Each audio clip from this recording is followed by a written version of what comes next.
Hello friends, एक बार फिर से आपका स्वागत है आपके अपने YouTube study platform VS classes Jhansi में, जहां हम आपको प्रोवाइड कराते हैं बायोलॉजी, हिस्ट्री, इंग्लिश और कॉन्स्टिट्यूशंस की नोट्स एकदम सरल माध्यम में।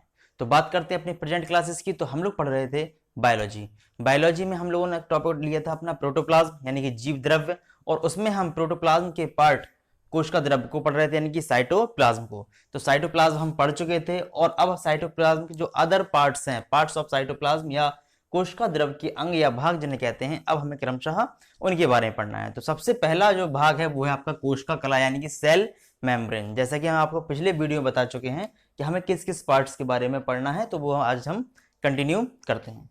तो पहला भाग है हमारा कोशिका कला या सेल मेम्ब्रेन। तो सेल मेम्ब्रेन किसे कहते हैं, पहले तुमको ये समझना है।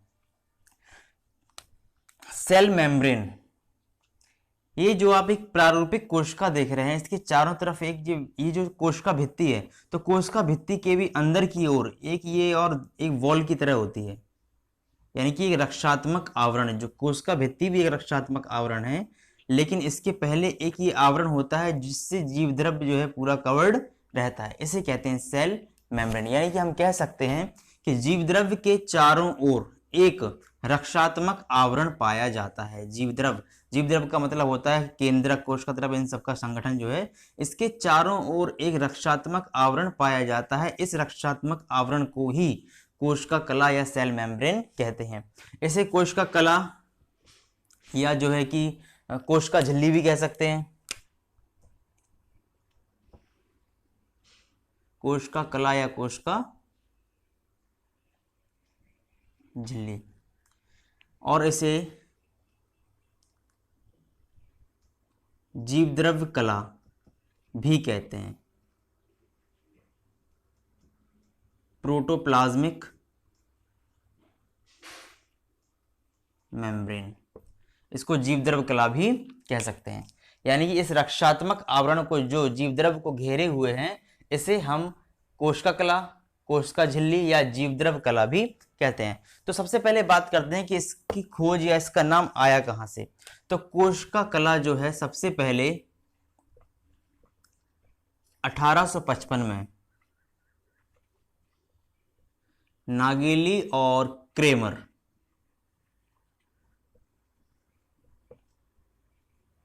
नागेली एवं क्रेमर, ये आपके दो साइंटिस्ट थे।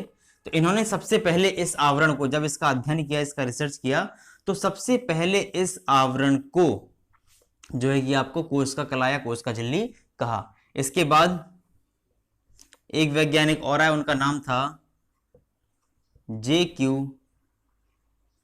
प्लो। इन्होंने इसे जीव द्रव्य कला नाम दिया। यानी कि ये जो नाम अलग से दिया गया है जीव द्रव्य कला, ये आपके J.Q. प्लो का दिया गया है, जबकि कोशिका कला या कोशिका झिल्ली जो है इन्हें नागेली और क्रेमर ने कहा था। इसके बाद बात करते हैं कोशिका कला में। इनकी कोशिका कला के बीच ये जो स्थान आप देख रहे हैं, ये स्थान जो होता है, जो बीच में जगह बनी हुई है ये वाली, इस स्थान का कार्य होता है कि ट्रांसपोर्टेशन, यानी कि आवागमन करना।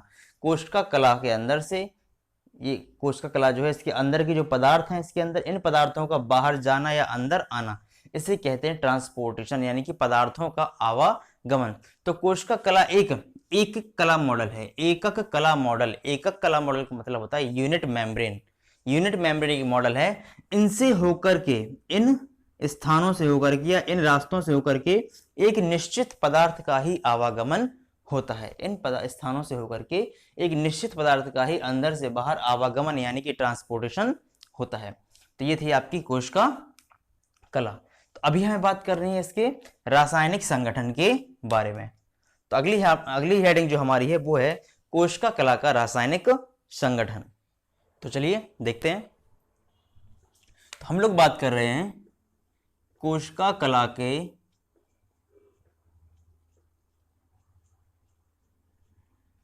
रासायनिक संगठन के बारे में, यानी कि केमिकल कॉम्पोजिशन। तो हम इसके बारे में अभी बात करने वाले हैं। कोशिका कला के रासायनिक संगठन के बारे में। तो कोशिका कला आपकी जो होती है, या आपकी जो स्ट्रक्चरल बॉडी है, ये इसके बारे में हम बात कर रहे हैं। तो ये आपकी निर्मित होती है प्रोटीन और लिपिड से, प्रोटीन एवं लिपिड। तो आपकी जो कोशिका कला है, यानी जो सेल मेम्ब्रेन है, एक रक्षात्मक आवरण जो है, इसका निर्माण आपका प्रोटीन और लिपिड से होता है।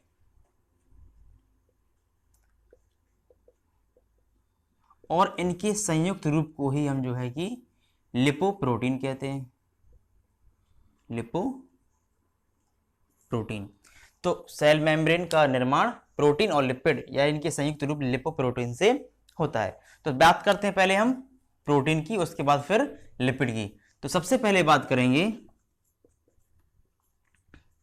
प्रोटीन के बारे में। प्रोटीन्स किस प्रकार से होती हैं, कितनी होती हैं? चूंकि हम जानते हैं कि जितनी भी जीव द्रव कलाएं, जितनी भी कोशिकाएं होती हैं, उन सब की संरचना एक सजीव से दूसरे सजीव में भिन्न होती है। यानी कि हर जीव द्रव जो है अलग अलग प्रकार का होता है। हर कोशिका कला जो है वो अलग अलग प्रकार की, अलग अलग सजीवों में अलग अलग प्रकार की होती हैं। तो चूंकि अलग अलग होने का तात्पर्य ये भी होता है कि जितने अलग प्रकार की होती हैं, उसी प्रकार से अलग अलग प्रकार के या अनेक प्रकार के प्रोटीन्स भी पाए जाते हैं। ये प्रोटीन्स हैं। पहला है संरचनात्मक प्रोटीन।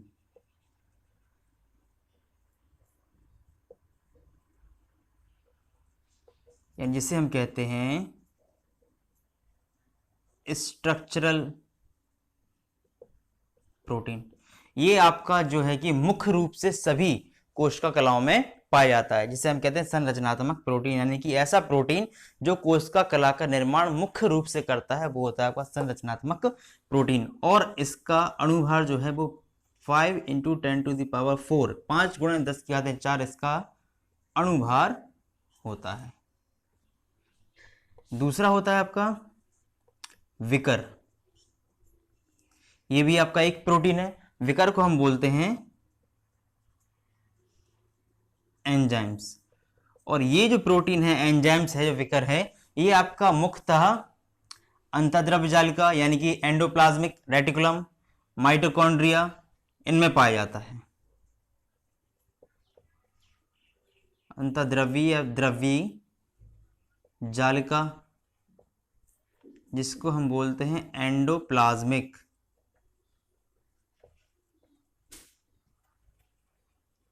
रेटिकुलम, इसमें पाया जाता है। इसके अलावा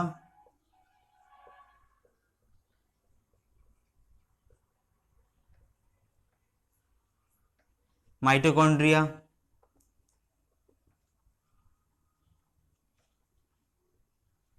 और एक और आपका अंग होता है कोशिका कला का, प्लाज्मा झिल्ली, प्लाज्मा मेम्ब्रेन। तो इनमें आपका जो है विकर या एंजाइम्स जो होते हैं वो इनमें पाए जाते हैं। अंतर्द्रव्य जालिका में, माइटोकॉन्ड्रिया में और प्लाज्मा झिल्ली में आपका विकर जो है एंजाइम्स पाए जाते हैं। और थर्ड है आपका वाहक प्रोटीन, जिसे हम कहते हैं कैरियर।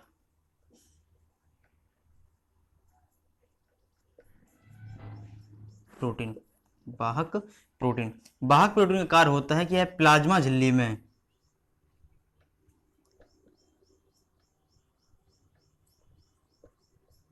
जो आयनिक पदार्थ हैं,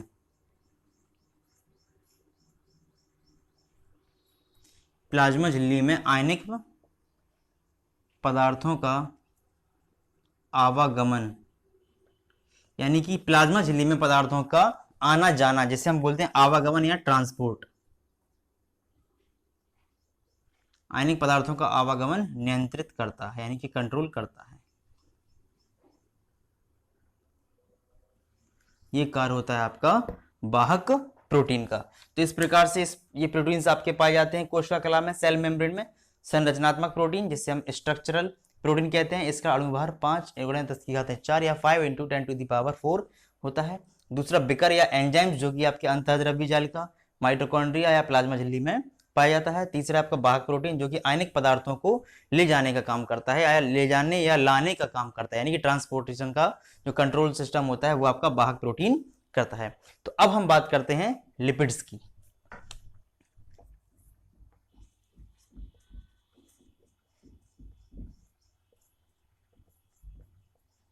लिपिड्स, इसमें आपके 3 लिपिड पाए जाते हैं।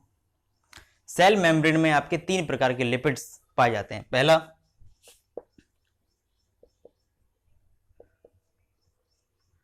फॉस्फोलिपिड,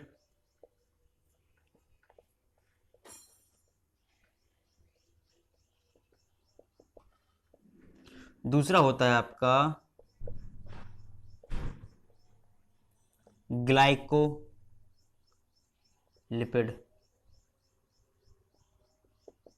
और तीसरा है आपका स्टीरॉल। ये पहला, दूसरा और ये तीसरा। तो ये 3 प्रकार के लिपिड्स जो हैं आपकी कोशिका कला में पाए जाते हैं। तो ये था आपका कोशिका कला और उसका रासायनिक संगठन। इसके बाद हमें बात करनी है कोशिका कला की संरचना के बारे में और उसकी कोशिका कला के कार्यों के बारे में कि उसके जो अंग हैं वो किस प्रकार से काम करते हैं, उसके जो भाग हैं वो किस प्रकार से अपना वर्क एक कोशिका के अंदर करते हैं। तो ये होगा आपके नेक्स्ट वीडियो में। तो आज की वीडियो में हमने पढ़ा कोशिका कला के बारे में और उसके रासायनिक संगठन के बारे में। तो ये आपका जो है सेल मेम्ब्रेन का फर्स्ट पार्ट है। इसका सेकंड पार्ट आपको नेक्स्ट वीडियो मिलेगा जिसमें ये आपका टॉपिक कंप्लीट हो जाएगा। अगर आपके कोई क्वेश्चंस हैं तो आप हमसे कमेंट बॉक्स में पूछ सकते हैं। इसके अलावा आप प्लीज़ हमारे चैनल को लाइक कीजिए, सब्सक्राइब कीजिए और ज़्यादा से ज़्यादा शेयर भी कीजिए। Thank you.